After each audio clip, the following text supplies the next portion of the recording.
Good evening, ladies and gentlemen. I'm your host, Richard Ortiz of The Fighter's Voice, the only voice that matters. I'm here inside of the ring, Tulare, California, with 2020 Olympian silver medalist Richard Torrez Jr., along with trainer/dad Richard Torrez Sr. Welcome to the show, Junior. Welcome to the show, Senior. How you guys feeling tonight? Hey, thanks for having us. Feeling great, feeling live. Yeah, always a pleasure to be here. You know what? I want to ask you this. How many times have we did this with each other here?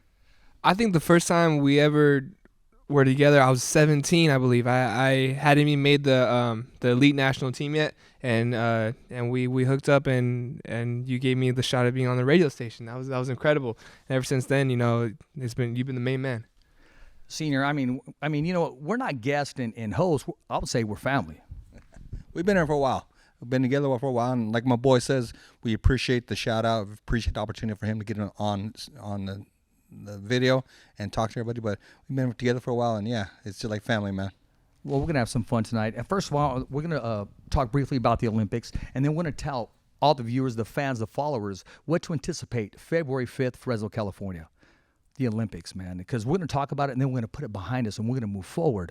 What was it like, man? I mean, growing up as a kid, growing up here in the gym. I mean, this gym, a lot of people don't know, it's very historical. A lot of fighters have come in and out of this gym, and also the gym next door, which we'll talk about, that used to be a fire station, has some history behind it.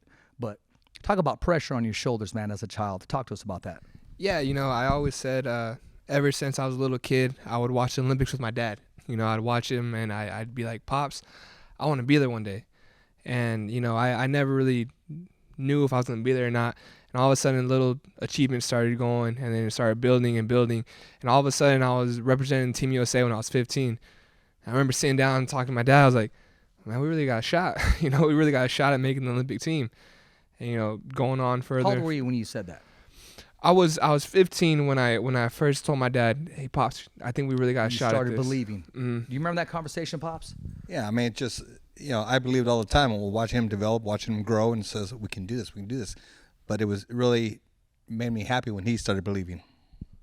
When you told him that, what was your dad's reaction? I mean, you see the reaction when you get in trouble, when you do good, or it's kind of medium. So what was his reaction when you first told him? My dad has a very similar reaction to almost every situation. He'll kind of like bite his lip, shake his head, and be like, all right, let's do it then. And that's kind of how we did it. If I get in trouble, it's either turn the page. That's one of the biggest things my dad has taught me is turning the page. And so we value our successes and our failures, but at the end of the day, we turn that page and we figure out a new goal. And so that was my dad. That was our new goal. My dad said, okay, that's our goal. Turn the page, and we're gonna go for it. What was that drive like? Because I know you guys would always train. You guys would always compete. Now knowing that your son has this dream, this vision, and that you both embraced, what was the work ethic like after that day? You know what? It's always been, he's always had good work ethic. He's always wanted to be a winner. Whatever it was, it wasn't his passion initially to do the boxing, running, whatever it may be. It was always the passion to be first. So it was easy to guide that, to kind of direct him in the right way. But once he had that laser focus that he understood boxing where it was going to be at, and he wanted to get successful in that sport, it was a lot easier to get him into the gym, keep him in the gym, keep him going. Now we're going to jump ahead. Now you're on the team, but you still haven't officially been named an Olympian for Team USA. Being on the team, being accepted, how did that make you feel?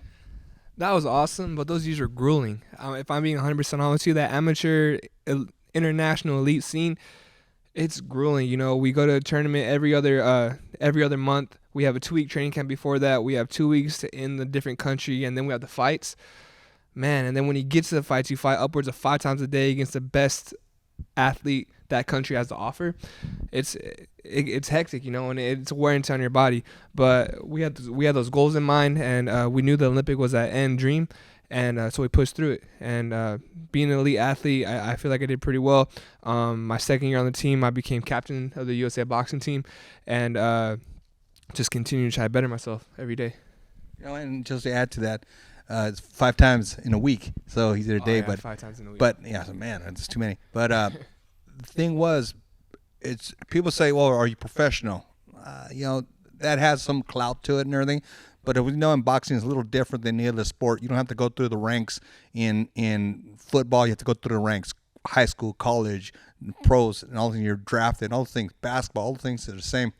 Boxing a little different and everything. I can get you 5 fights and turn you pro. Okay, will you be successful in the pro ranks? It depends.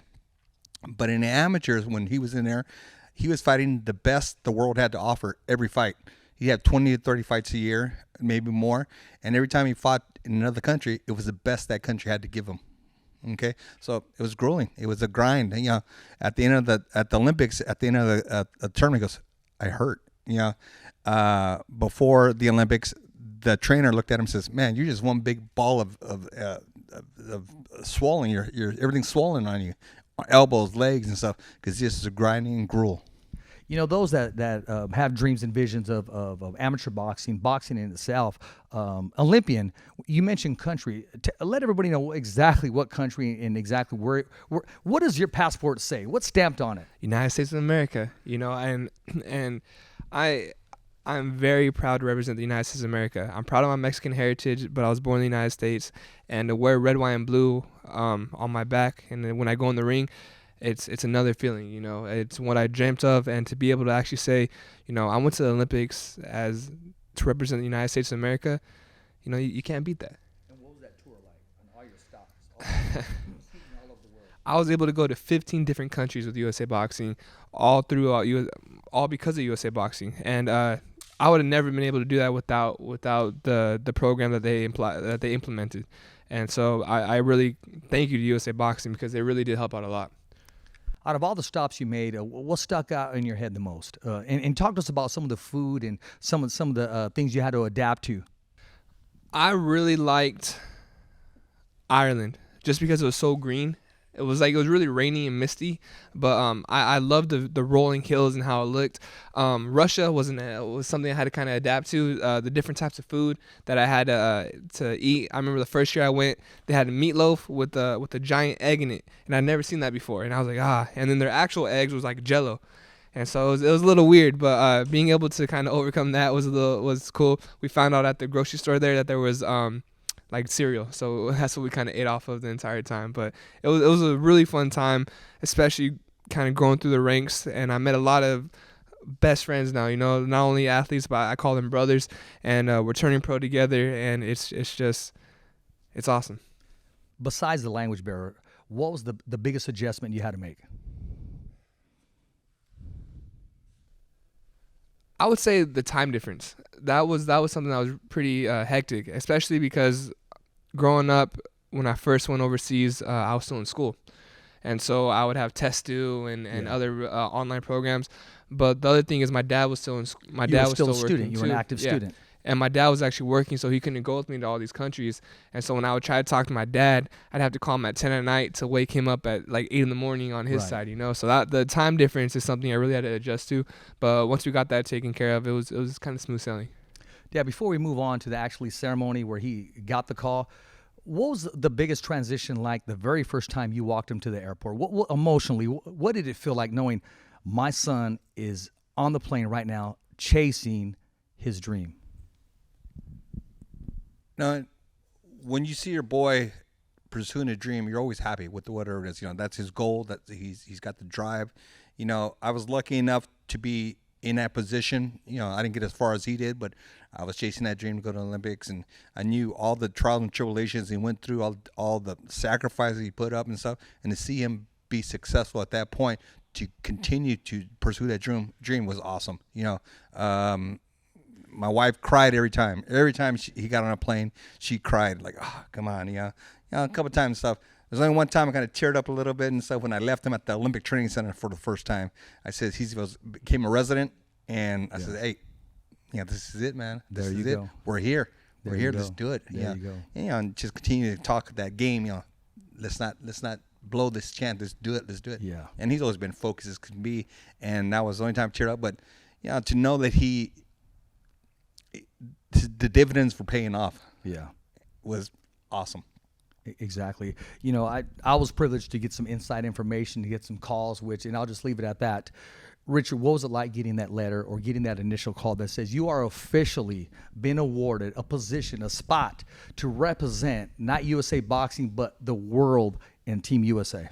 it was unbelievable in two senses too, because one, it was like it actually happened, but in another sense, it was COVID. Like that going golden on. ticket from Willy Wonka, right? Right, exactly. When that, and at the same time with COVID, it was all touch and go. Every Yes. week was something different. So I was at one second I'd be celebrating, and then I'd look at the news and they'd be like, "Oh, Olympics are gonna be canceled," and so it was touch and go at every moment. But when I was finally able to call my dad and say, "Pops, like, we're Olympians," I mean, that's what you worked for your entire life, and to be able to finally say that. I remember everyone would talk about, what do you want to do, Richard? Now that you're Olympian, what do you want? What's the next step? I wanted to shake my dad's hand. I wanted to go home. I wanted to shake his hand and be like, hey, we did it. You know, because it wasn't just me that did it. You know, it takes a community to raise someone, and this community did raise me. And my dad, you know, he's been right by my side the entire way. And to be able to call myself an Olympian, and I don't just say I'm an Olympian. I say Richard Torrez is an Olympian. You know, and so yeah, it was an incredible time. Well, I'm going to go deep on you, and I'm going to drop something on both you guys. I know someone that knew before you, and someone that knew before you. And that's right there. I'm looking at it right there. That's Manuel Torres. He's up there in heaven saying, Jesus, let me tell him right now. Let me just, and then boom, it came. So I believe it was a celebration of all three of you. Is that safe to say, Senior? Most definitely, you know, because he had the same dream of representing the United States. You know, like my boy says, you know, back in the day and stuff, when I went to the '84 Olympic trials, we made that conscious decision to stay in the United States. There was an opportunity for us to go represent Mexico potentially, you know, to go claim citizenship and all that. But that's not the dream. The dream is to represent the United States. That's where, you know, all the cake and glory comes from. Exactly. Well, now you're there. And going into it, I know you were dreaming of gold, but also in the back of your head, we hit a speed bump who was also in the same bracket, also chasing the same dream.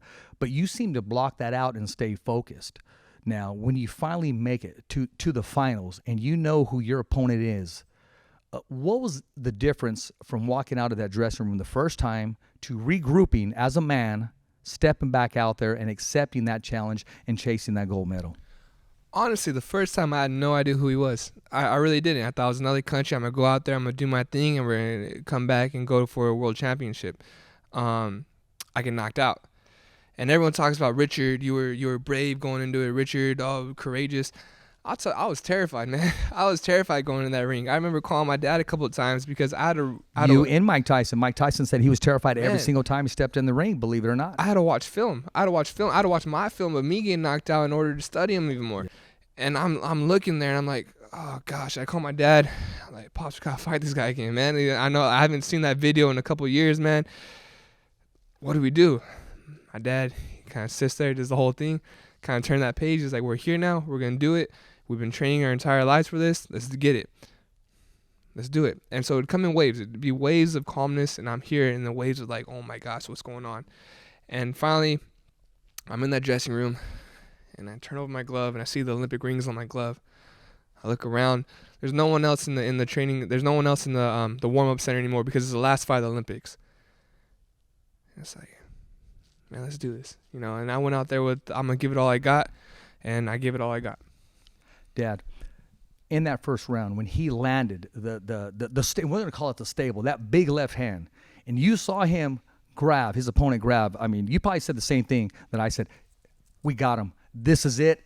Now, it's not going the distance. I mean, that's what I was telling everybody in the room.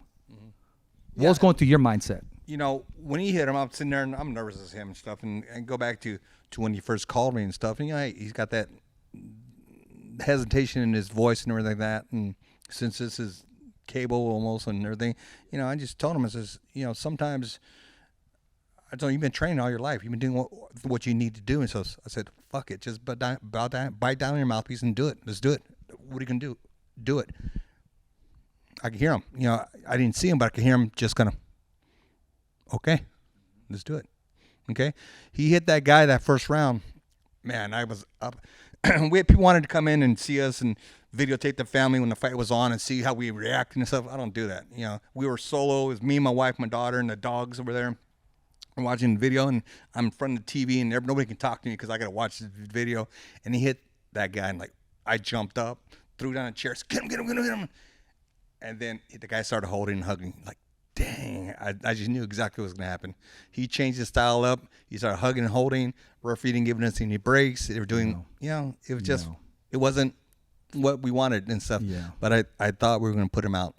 I thought so too, and I'll say this, and this is my opinion, and some people may agree or not agree. I think, you know, we get a warning for a low blow, we take points away for low blows, but holding and hugging, because basically he didn't want your arms to let go. He was fighting a different person, Richard, and I don't need to tell you that. He was fighting an older person, a wiser person, a seasoned person, and yet his last outing with you, he was very successful. It didn't look like the same person going in. Once he tasted the power, there was a whole respect on his body, and he said to himself, okay, I just got to go the distance and win a couple of rounds on my jab. And if there was ever a fourth round in the Olympics, man, I was looking for it that night, because the momentum definitely was changing. I appreciate that. I mean, but at the end of the day, I do give a lot of respect to Uzbekistan. Absolutely. I mean, he went out there and he fought the smart fight. You know, I do feel like I hit him hard that first round. Well, Dan, what is he, 35?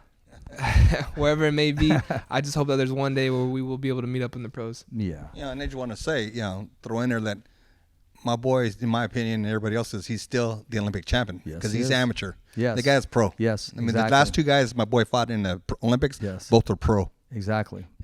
So, hey, it is what it is with them allowing themselves to fight as a professional, to go back in there. I think it's for the amateurs. Once you're pro, okay, you signed your life away. I'm going to stay on this side now. Why come back here?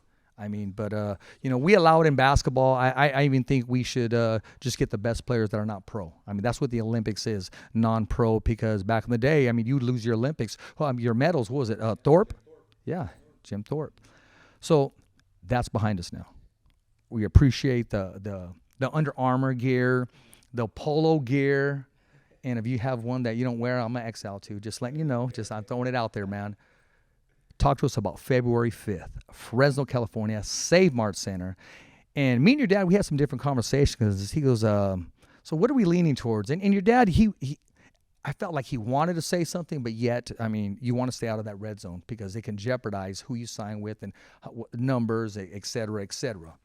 You settled for, when I say settled, because you had everybody coming at you, but Top Rank, man. I mean, they're like, when I go there, I would say they're almost like family, because they'll say by name, and we can go, you got the Bruce Tramplers, the Evans, and of course Bob Arum. I mean, you couldn't have signed with a stronger promotion in Top Rank Boxing. When you guys talked it over and you finally signed on that dotted line, what was the conversation like on the way home? What was the celebration like, Dad? A lot of people, think I'm overbearing. I'm straight face. I don't want to. Hey, you're just a dad, man. I'm that's dad protecting his man cub. But as people who know us close enough know that as time went on, as time he got older and older, I started releasing the reins more. Yeah. Okay. Reins are little release and stuff. He comes back, gets as a confidant, and talks to me about advice. But this was kind of his decision. I had my kind of choices, my kind of things and stuff. But hell, I'm not the one getting hit in the face. Yeah. So I was like, "What do you want? What do you want?" And he says, "Oh, I like this one. I like this one." We kind of put it on the table and weighed it out and everything.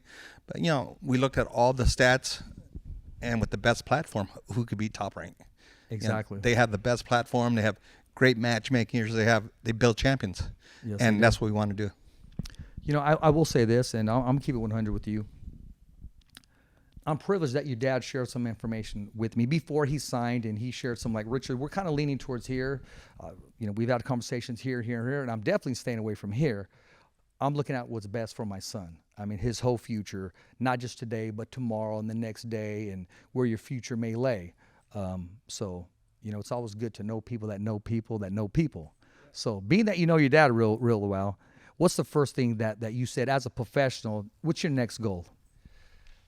That was a hard conversation to have with myself, honestly, because ever since I could remember, my goal was the Olympics. Ever since I could remember, my goal was get to the Olympics and then we'll talk it over.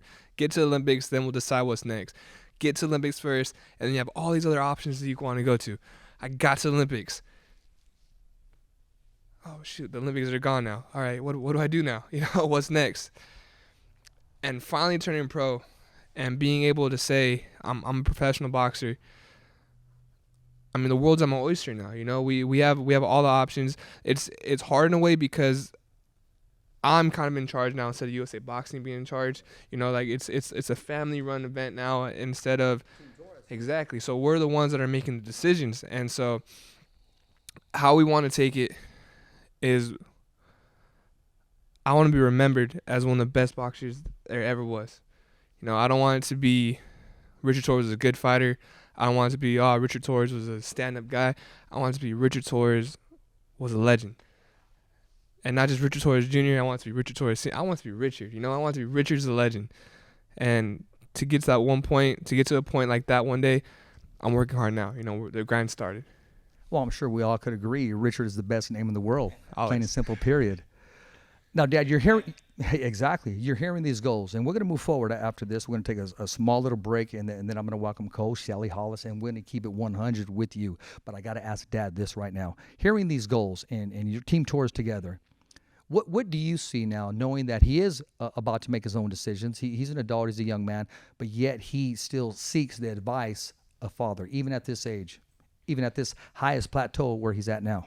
I mean, that's, in my opinion, that's the way life should be. You know, Yes. You should have a confidant or somebody you can bounce questions off and everything. Like I said, you know, my goal as a parent, you know, not just as a coach, but first and foremost, I'm his dad.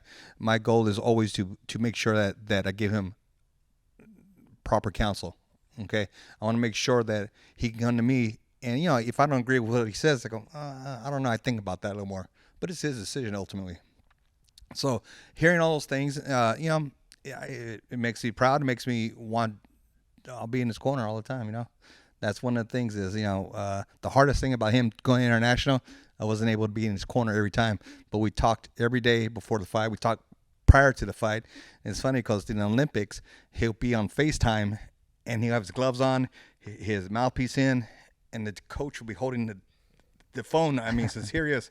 And they would dial my phone and we talk, me and him talk.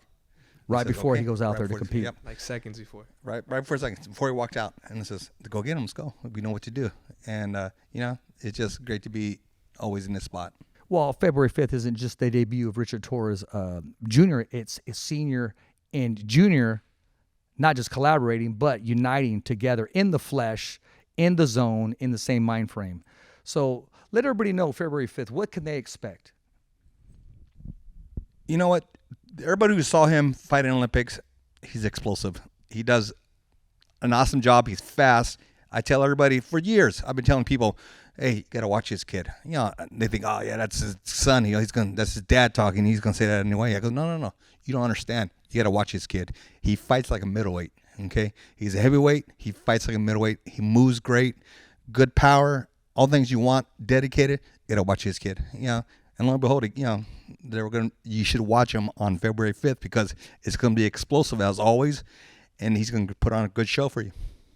Well, Junior, it's safe to say that you did back up every single thing that your dad said. Hey, we're going to take a small break right now. We're going to be coming back with co-host Shelly, Hollis, and then what we're going to do, we're going to put the checkerboard away, and we're about to play chess with Richard Torrez Jr. Let's do it. I'm Rich Ortiz, the fighter's voice. We'll be coming right back.